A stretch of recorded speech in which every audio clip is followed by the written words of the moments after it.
বিপ্লব ভাইয়ের ভয় নাই, রাজপথ ছাড়ি নাই।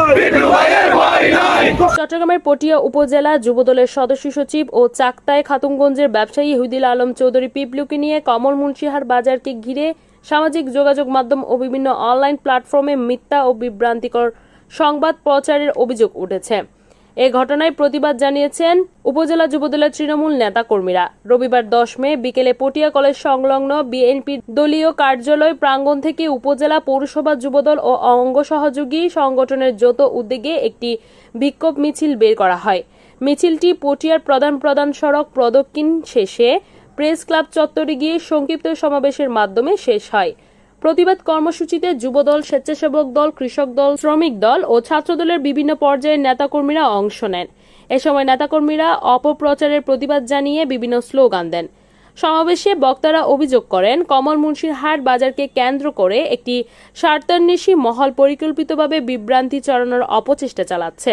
তারা দাবি করেন, আওয়ামী লীগের কিছু সংশ্লিষ্ট ব্যক্তি নিজেদের কর্মকাণ্ড আড়াল করতেই এইসব অপপ্রচারে জড়িত।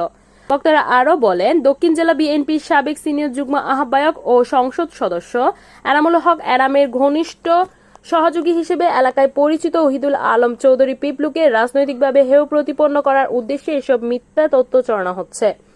সমাবেশ থেকে অপপ্রচারে জড়িতদের সতর্ক করে নেতাকর্মীরা বলেন, সভা থেকে আমি বলতে চাই, আগামী 48 ঘন্টার মধ্যে এই ভুয়া নিউজ যদি প্রত্যাহার করা না হয়, পটিয়া থেকে চট্টগ্রাম প্রতিদিনের সমস্ত প্রতিনিধিকে উচ্ছেদ করা হবে।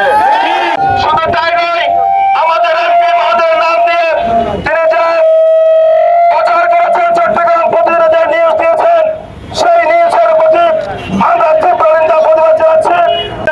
এই নিউজ অবিলম্বে প্রত্যাহার করুন, অন্যথায় এই পটিয়ায় চট্টগ্রাম প্রতিনিধিদের আন্দোলন করা হবে ইনশাআল্লাহ। সমাবেশ, এই সংক্ষিপ্ত সমাবেশ থেকে আমরা ওই চট্টগ্রাম প্রতিদিন পত্রিকাকে 48 ঘন্টার আলটিমেটাম দিতে চাই। 48 ঘন্টার মধ্যে যদি ওই পত্রিকা তারা ওই নিউজ যদি তারা প্রত্যাহার না করে আন্দোলন করে তোলা হবে।